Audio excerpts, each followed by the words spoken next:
Yo, assalamualaikum viewers, welcome to Jagongan ala santri modern, Jagongan santri pakai Y.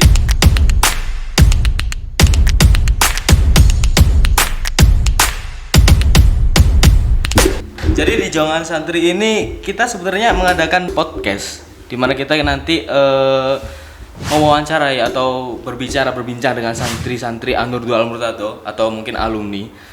Dan sekarang di depan kita ada Mas Mansur. Apa kabar Mas Mansur? Alhamdulillah untuk sampai hari ini saya masih diberikan kesehatan oleh Tuhan. Jadi Mas Mansur ini adalah salah satu santri yang berprestasi di An-Nur 2 dan prestasinya itu juga lumayan besar ya Mas ya. Katanya beberapa waktu kemarin itu sempat menjuarai salah satu perlombaan baca kitab kuning. Kalau ya lomba rata-rata yang saya peroleh atau yang saya dapatkan ketika lomba itu kan rata-rata baca kitab. Dan kemarin juara tingkat Jawa Timur. Ya itu aja ketepatan kalau menurut saya, sebab saya melakukan itu semua bukan gara-gara saya, tapi gara-gara besar saya yang nyuruh. Seandainya nggak disuruh kan nggak bakal juara. Oh iya, oke. But kan kalian belum terlalu mengenal Mas Mansur, jadi coba Mas Mansur nih asalnya dari mana? Saya rumah itu dari Sampang Madura. Dari Sampang Madura. Sampang Madura. Itu berarti lumayan jauh dari sini ya? Ya, lumayan lah. Lumayan. 1,5 hari kalau perjalanan. Itu pakai bus, mobil? Ya, kalau sekarang pakai bus. Soalnya kalau mobil kan kami orang tua kan nggak punya mobil. Begitu juga biayanya kan agak mahal kalau pakai mobil. Iya.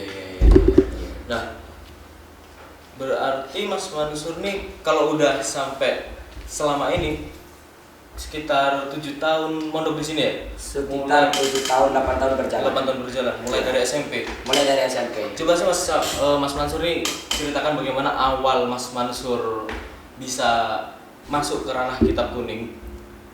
Saya awal dulu itu kalau dulu itu di rumah pernah belajar, ada sejenis, kalau di Madura itu kalau habis story itu ada madrasah diniyah. Situ mempelajari tentang apa itu tauhid, apa itu nahwu, apa itu tasawuf. Jadi dari kecil itu sudah ada bekal. Udah ada bibit-bibitnya. Tapi dulu ya nggak paham maksud dari ilmu itu apa. Ya cuma masuk ngaji gitu. Cuma masuk ngaji. Habis sekolah SD, sekolah dasar negeri 4 kan duhur itu pulang baru adzan duhur itu pulang, baru kemudian jam 1 itu masuk sampai habis asar pulang ke rumah lagi. Hingga saya mondok di sini di Malang, di Jawa ini suatu gimana ya, saya nggak nyangka mondok di sini. Jadi nggak direncanain gitu? Nggak direncanain sebab angkatan saya itu sudah berada di sini. Saya dapat 1 minggu saya dikabarkan oleh orang tua, yuk kita mondok di Malang. Sebab ada teman saya yang mondok di Malang, sehingga saya daftar itu masih belum. Soalnya dulu ingin mondoknya di Madura saja, sebab di Madura yang banyak pondok gitu. Biar dekat sama rumah juga gitu ya? Ya, biar dekat dengan rumah. Tapi entah kenapa orang tua menyuruh saya untuk mondok di Malang. Dan di situ seragam atau pakaian yang harus dibawa itu ya kami nggak paham, cuma modal apa adanya lah. Gitu. Berarti Mas Mansur waktu SMP masuk ke sini tuh nggak kaget lah namanya untuk ketemu sama yang namanya kitab-kitab yang belajar tentang. Nah, justru kalau yang saya kagetkan itu dengan bahasanya. Sebab kalau di mana itu pakai bahasa Jawa, sedangkan biasanya di sana pakai bahasa Madura. Pakai bahasa Madura. Ya apa itu tawi, apa itu iku, sehingga saya nggak bertanya di pondok itu. Ini jadi karena maknanya nggak pernah di pondok ya? Nggak menjadikan saya berkembang nanti pikiran saya gitu. Yeah. Sebab dulu memang terbiasa pakai bahasa Madura. Tapi saya protes ke Ustadz, dulu pernah protes saya. Tapi sama Ustadz itu sudah nanti bisa sendiri, karena bahasa itu tergantung lingkungannya, kita bisa tergantung lingkungannya gitu. Iya, terbiasa lama-lama ya. Iya. Tapi jujur kelas 1 SMP itu saya masih belum bisa lancar baca kitab. Kelas 2, baru kelas 3 itu yang saya rasakan agak ada peningkatan lebih lah kalau kelas 3 SMP itu, karena dulu yang bimbing kan ada istilah kelas al-badar dulu di Mondok ini. Sehingga yang bimbing itu kalau nggak salah itu Ustadz Imam Sobari. Langsung dari Pak Sobari. Iya. Bahkan beliau mengatakan kepada saya, sampean itu orang Madura. Orang Madura itu terkenal selain memang keangkuhannya, tapi orang Madura itu dalam segi keagamaan itu kuat. Iya, paham. Ya kan memang gitu ya kalau misalnya di kampung-kampung atau iya. Pasti orang Madura berarti yang paling paham tentang agama gitu. Ya kalau itu dulu paling, kalau sekarang kalau menurut saya sama saja, cuma perkembangan zaman lah. Nah, modern ini. kan pembicaraan tentang kitab kuning nih. Ini penonton-penonton masih nggak tahu apa sih itu kitab kuning gitu. Kalau kitab kuning itu kan dari sejarahnya itu, kitab kuning adalah kitab karangan kitab-kitab klasik. Artinya apa? Dulu itu warnanya kuning. Dan identik kitab kuning itu gundulan alias gak ada harokatnya. Beda dengan Al-Quran. Kalau Al-Quran kan ada harokatnya. Memang kenapa kok Al-Quran itu ada harokatnya? Biar penyamarataan untuk non Arab. Oh iya. Non atau istilahnya itu ajami. Tapi kalau kitab kuning di sini tetap itu nggak dikasih harokat. Kenapa? Karena syarat mereka yang bisa itu harus memahami tata bahasa Arab. Seperti itu. Sehingga kitab kuning itu kalau nggak yang saya tahu ya, kenapa dikatakan kitab kuning, gara-gara warnanya kuning kertasnya. Nah, kemudian yang kedua, soalnya dulu itu kalau ngaji itu pakai lilin.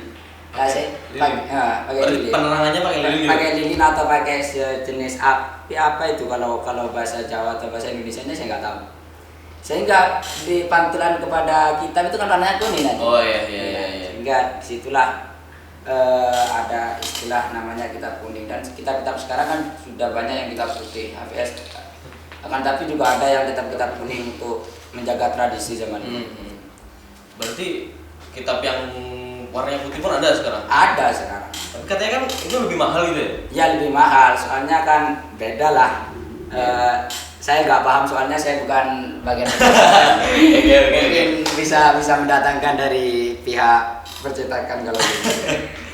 Jadi waktu Mas Mansur nih mulai awal pembelajaran kitab kuning, ada ngerasa kayak ini sebenarnya apa gitu?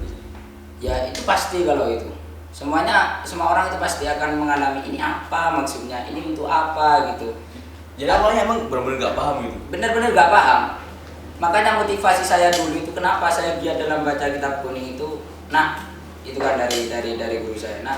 Kamu bukan anaknya kiai atau nasab yang baik. Yang kedua itu kamu bukan anaknya orang kaya. Yang ketiga, wajahmu ya pas-pasan. Kalau kamu tidak mengandalkan dalam segi belajarmu, dalam segi pendidikanmu, apa yang akan kamu andalkan gitu.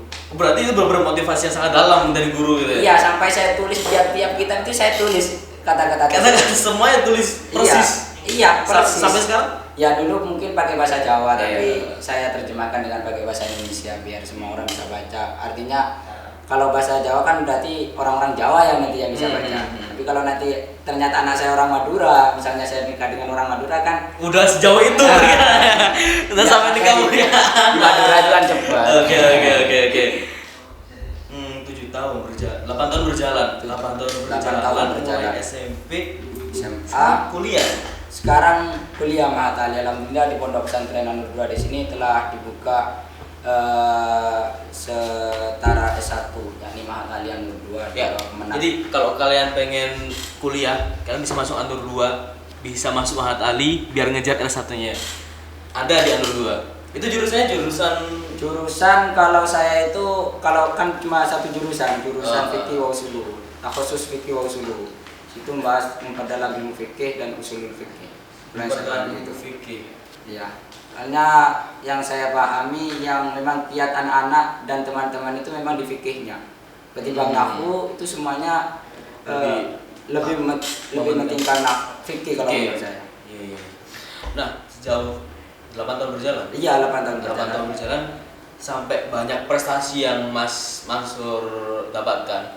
Itu pernah gak sih satu momen di mana Mas Mansur tuh benar-benar ngerasa down, benar-benar ngerasa kayak turun, kayak benar-benar gak bisa berdiri lagi gitu? Ya, gini, pertama itu saya disuruh ikut lomba itu saya nggak mau.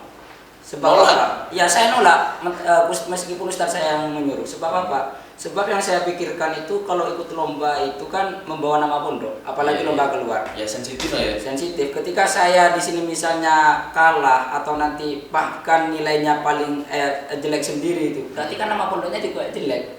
Saya nggak bisa membantu pondok, malah menjelekkan pondok. Itu yang saya takutkan dari dulu. Namun resikonya besar gitu. Resikonya besar memang. Membawa nama pondok.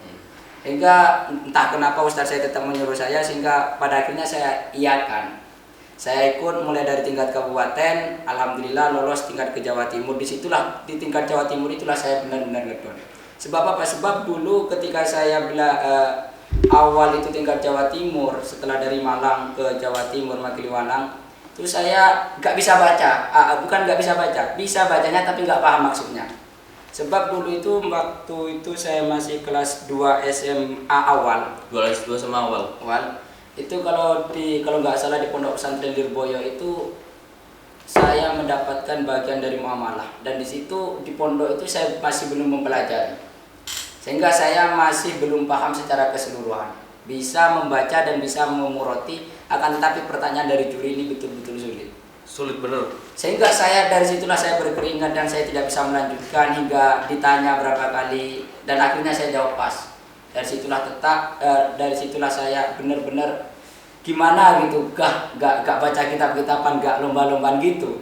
Benar-benar males gitu ya? Iya, memang seperti itu.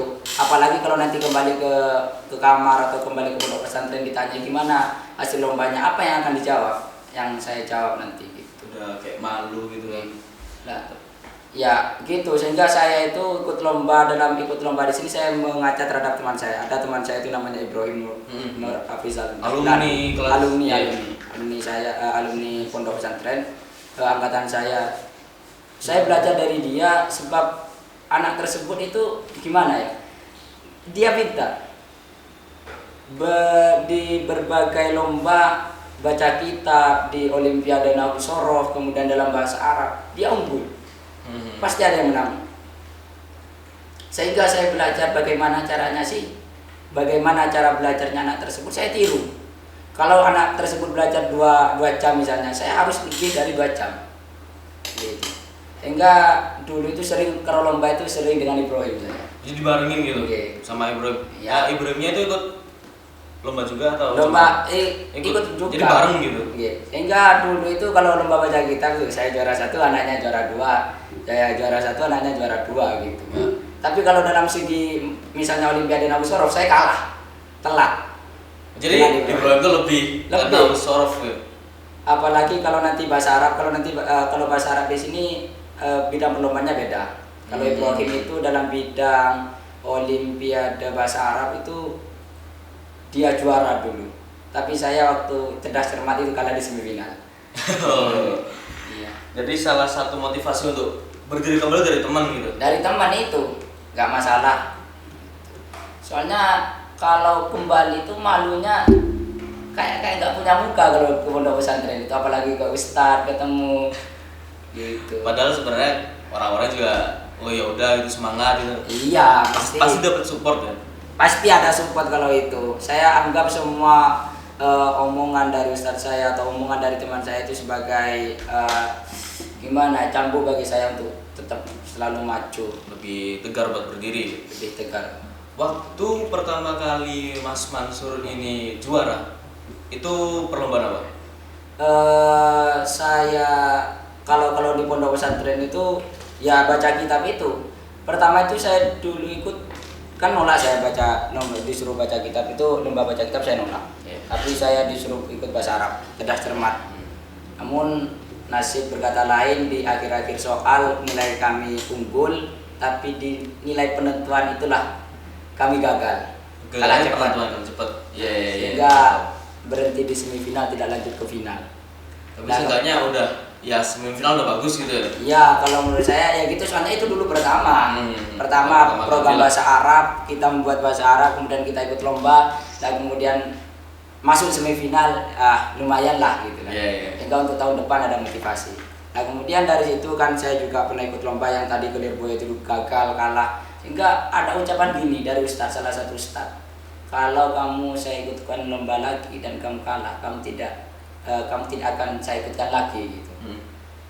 Alhamdulillah lombanya itu di tingkat kabupaten, kalau nggak salah di IAIN Al-Qolam, nggak tahu sekarang namanya universitas atau tetap IAIN Al-Qolam. Di situ lomba baca kitab Fathul Qorib ini salah satu kitab yang sering digaji sama anak pondok pesantren. Itu membahasnya soal bahas tentang fikih, ubudiyah, kemudian muamalah, jinayat, munakahat dan lain sebagainya. Itu Fathul Qorib. Itu rata-rata pondok-pondok pesantren pasti itu mempelajari kitab Fathul Qorib dasar. Setelah takrib baru kemudian Fathul Qorib.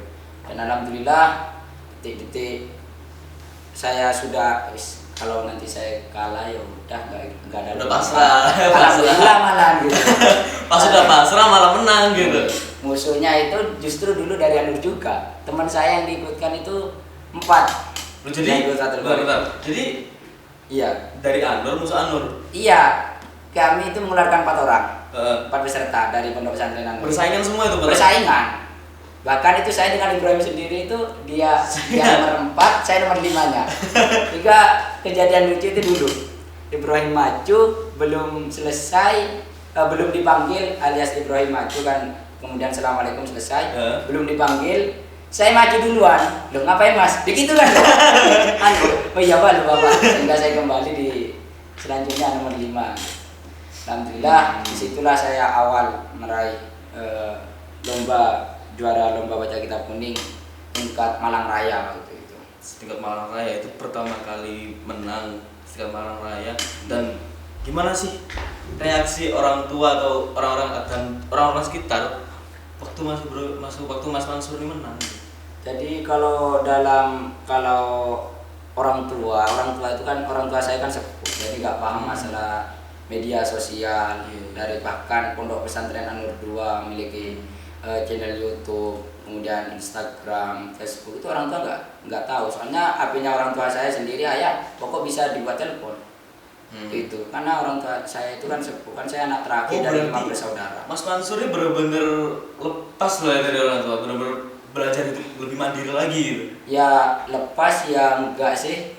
Soalnya kalau di rumah itu saya gimana ya? Meskipun orang tua itu sepuh ya saya dikekang sama orang tua. Iya. Jangan main, nanti gini, nanti apalah di jalannya bahaya. Orang tua. Soalnya kan saya anak bungsu kan, kata orang kan kalau anak bungsu itu bagaimanapun agak sulit itu kalau keluar. Sehingga saya juara itu yang mereka nggak tahu, paling yang tahu cuma mbak saya yang memang aktif dalam media sosial. Itu. Kemudian kalau reaksi dari teman ya kalau reaksi teman ya banyak sih. Kayak ada kalau yang saya ingat itu jangan lupa selamatannya. Gitu. Pasti gitu ya, ada selamatan tuh udah pasti. Selamatan. Jadi mulai dari Mas Mansur dari 0 sampai sekarang nih banyak banget motivasinya ya. Mulai dari guru, temen sampai orang tua pun pasti memotivasi ya kalau orang tua. Tapi yang saya inginkan bukan motivasi saja, tapi doa dari mereka. Iya pasti itu. Itu suatu penunjang yang paling utama bagi saya. Sebab satu lagi mas, bentar. Kan berarti Mas Mansur udah secara gampangnya udah membawa nama Anur ke kancah Jawa Timur kan? Iya. Nah, gimana sih reaksi Yai pengasuh pondok pesantren Anur 2 waktu Mas Mansur memenangkan juara tersebut? Jujur kalau dalam ke pengasuh saya sendiri nggak tahu. Nggak tahu reaksi mereka itu bagaimana. Pokok dulu itu sebelum kita lomba itu kan seperti kebiasaan kita dari yang ingin lomba itu kan ke Kiai, ke Kiai Dambuci, kemudian baru ke Kiai Fatul minta doa, kemudian minta izin juga. Iya pasti lah. Ya pasti kalau luar pondok soalnya. Iya. Nah, kemudian kadang dalam hati itu saya kalau ini mohon maaf kami bawa nama pondok sampian. Kalau memang misalnya beruntung alhamdulillah, kalau enggak mohon maaf gitu. Setiap saya bertemu dengan beliau gitu. Sehingga setelah saya habis lomba pulang kok misalnya dapat juara, itu saya nggak tahu reaksi mereka itu bagaimana. Tapi kalau biasanya yang saya ketahui dari teman-teman yang biasanya di bagian multimedia itu kan biasanya nge-share di grup pengurus itu. Jadi ya nggak secara langsung tahu reaksi. Nggak secara langsung. Beliau Nggak tahu. Paling cuma gimana? Cuma ditahu namanya. Kadang ini siapa namanya Mansur gitu. Coba tanya namanya. Ya saya alhamdulillah, soalnya motivasi terpenting bagi saya sendiri itu ya dikenal guru itu baik. Artinya apa? Setidaknya ketika kita dikenal oleh guru, kita ada harapan doa khusus bagi kita. Hingga Benar-benar sih. mulai dari SD, SMP, SMA, insya Allah guru-guru saya masih ingat dengan wajah saya. mulai Iya, dari SD, mulai dari SD, mulai dari Iya. luar pondok ya. Soalnya ketika SD sekalipun saya sering ke rumah beliau. Oh, masih ada silaturahmi. Silaturahim gitu. Well, iya, itu tadi adalah seperti pembicaraan dengan Mas Mansur yang udah mulai di sini 8 tahun berjalan. Beberapa perjuangan mulai dari nol ya Mas ya, mulai dari Iya, di dari rumah SD udah mencoba untuk belajar dan mempelajari tentang kitab kuning, terutama bagian fikih. Bagi fikih saya Fikih itu sukanya paling fikih. utama. Iya, saya yang paling suka memang fan fikih kalau dari sejak dulu. Makanya kan diarahkan dulu sama ustaz saya, sampean suka fikih apa suka nahwu? Saya lebih suka fikih. Kalau saya suka nahwu pokok mutadatir dibaca rofa gitu saja. Ya gitu, meskipun ada mutadir yang dibaca nasab gara-gara film mutore ketemu an misalnya. Iya. Mulai dari suka fikih, mulai dari SD sampai sekarang udah kuliah. Mat Ali ini semester Semester 3 sekarang. semester 3. Mulai SD sampai semester 3 mempelajari fikih sampai bisa menjuarai kancah Jawa Timur Ya, Manca Jawa Timur. dan dialah adalah Mansur sang juara Jawa Timur wajib kita. Sungguh pencapaian sangat bagus sih kalau misal dalam waktu Jawa Timur udah terpandang lah kebanggaannya. Well, ini sebenarnya motivasi bagi kalian yang pengen memperdalam tentang kajian agama, memperdalam tentang apa sih itu kitab, kok penasaran mungkin kalian lihat video ini kayak apa sih itu kitab kuning, apa sih nahwu, apa sih fikih, apa sih tauhid atau apapun itu yang berhubungan dengan agama, ya kalian mungkin bisa mendaftar di Antur 2 tahun depan. Iya, Tahun ajaran 2021. 2021 ya, 2021 2022. Sekarang juga gak masalah. Sekarang nggak masalah, bisa sekarang kalau misalnya mau daftar. Kalau video ini udah keluar, kalian mau daftar bisa. Sekarang masih buka kok. Kalau kalian nggak eman-eman sama sekolah di luar aja gitu, daripada kalian sekarang kan lagi pandemic, lagi online school, di rumah doang nontonin laptop dan HP itu kayak mending kesini gitu loh. Lebih banyak apa yang bisa kita pelajari, lebih banyak ilmu yang bisa kita dapat. So terima kasih Mas Mansur atas pembicaraan kali ini. Lumayan seru Mas Mansur yang benar-benar bisa bangkit waktu down, Mas Mansur yang benar-benar bisa membawa nama Anur 2 kancah nasional. Dan ya, jangan ala santri modern zaman sekarang. Welcome. Oh, welcome Mas. Welcome. Oke, jangan ala santri zaman sekarang, and see you next videos. Wassalamualaikum warahmatullahi wabarakatuh.